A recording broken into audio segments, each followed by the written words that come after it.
Good morning, everyone. We are the group 4 and we will discuss the reliability of assessment method. Between a well-constructed objective test and performance assessment, the former has better reliability.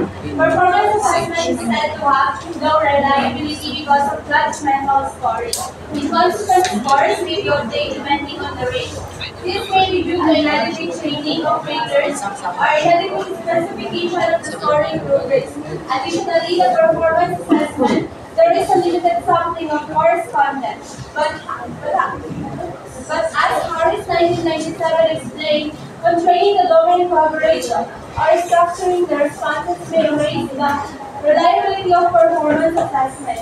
Reliable scoring of performance assessments can be enhanced by the use of analytical specific rubrics complemented with exemplar and rater training. So sabi dito, ang reliability of assessment method is tumutukoy sa kundaan ng consistent yung result ng ilang exam. Ang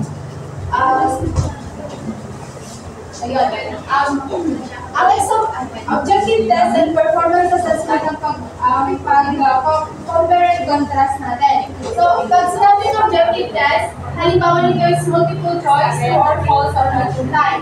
Sinasabi na mas mataas ang reliability ng objective test kasi malinaw ang tamang sagot. Saka hindi na-apektuhan ito, hindi niya na-apektuhan ng personal na opinion ng turo sa pagbibigay ng score. Saka kapag inuulit ang test, halimbawa sa multiple choice, pareho lang din ang magiging resulta ng exam. Pag sinabi naman natin na performance assessment, halimbawa nito ay paggawa ng mga proyekto, pwede rin yung skill demonstration. Sinasabi na mas mababa ang reliability nito kasi nakadepende sa mag-judge kung ano ang ibibigay niyang score. Pwede rin na mag-iba ang score depende sa kung sino ang mag-judge. Paano rin na magkamali yung magbibigay ng score kasi walang sapat na training yung rater o yung magbibigay ng score. Pwede rin na hindi malinaw ang scoring rubric. At pwede rin na limitado lamang ang sakop sa cloud na nilalaman na fertility test. Ngayon, para mapataas ang reliability ng performance assessment ayon kay Harris 1997, gumamit tayo ng malinaw at detailed na rubrics. Magbigay ng mga halimbawa ng tamang output, mag-train ng mga rater o ng mga guro na pwedeng mag-grade para pareho ang kamantayan. At i-structure o limitahan ng sagot para hindi masyadong subjective ang scoring.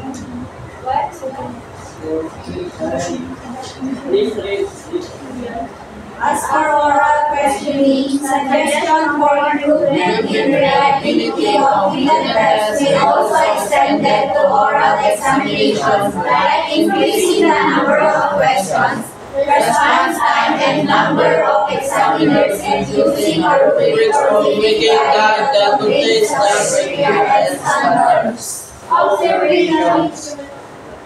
So when it comes to oral questioning, suggestion can be applied to improve the reliability of the contest. For example, increasing the number of questions.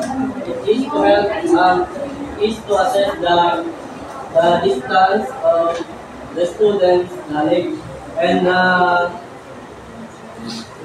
response time is to make sure that each student give an equal response time, and using rubric or making guide is to make sure that judgment is consistent. Observation instrument must be comprehensive to adequately sample, correct, and successful review of the According to 2005, enhance computer observer agreement and intra-observer reliability. So,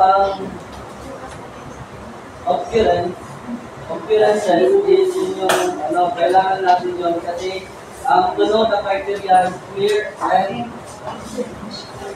or the same. Tapos yung non-occurrences is to know if the teacher is consistent in judging their students.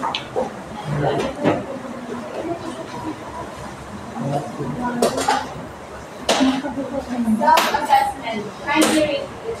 According to Ross 2006, have high consistency across tasks, across items and time periods. This is especially true if assessments are done by students who have been trained in how to evaluate their work. Greater variations are expected with younger children. So when we say a self-assessment, it is on how we assess ourselves. Like for example, kapag may ginawa tayong projects or sa demo natin, is iba kapag natapos natin, is ina-assess natin kung tama ba yung ginawa natin or meron pa ba tayong kailangan i-improve para mas maganda pa yung output na gagawin natin.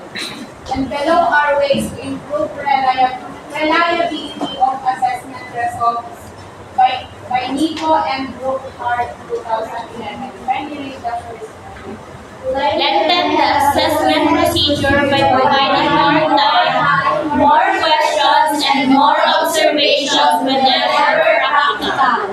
So para daw maging reliable yung result ng assessment ay yung teacher daw ay kailangan niya bigyan ng tamang oras yung mga bata at magbigay ng mga questions instead na 5, for example sa math, instead na 5 problems, yung ibibigay niya is pwede siyang magbigay ng 20 items para mas ma-practice ng mga bata kung paano kunin at isolve yung problems na yun.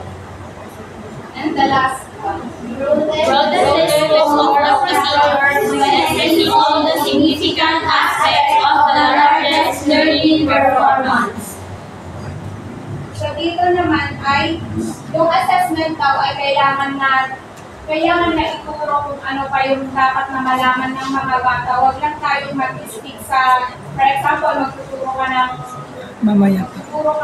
verb, gano'n. Is mas kailangan na mas madagdagan pa yung kaalaman nila about that topic. And parang spiral progression na dapat mas madadagdagan yung matutunan ng bata sa isang topic.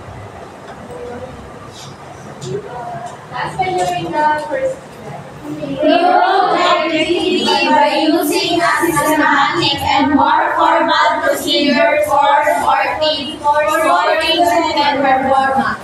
The scoring scheme would prove useful. For example, ito is a rubric for presentation.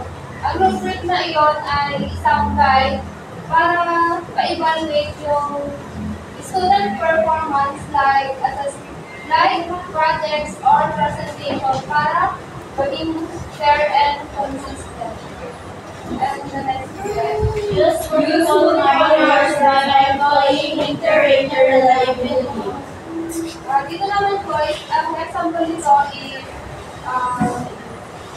using a multiple markers and iterator reliability is evaluating complex subject assignments such as English, essays.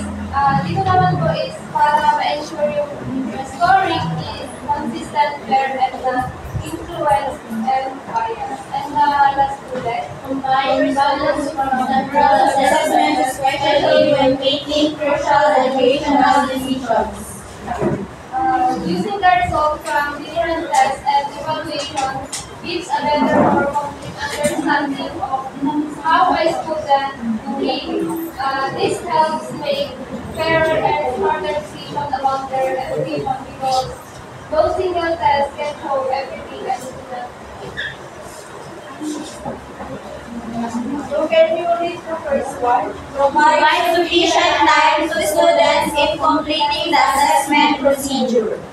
So for example, dito is diba sa math exam is makakaya natin ma-solve sa equation na agad pero kailangan pa natin ng extra time para to verify steps and correct calculation errors. And the second one, Each student helps perform their best by providing practice and training to students and motivating them.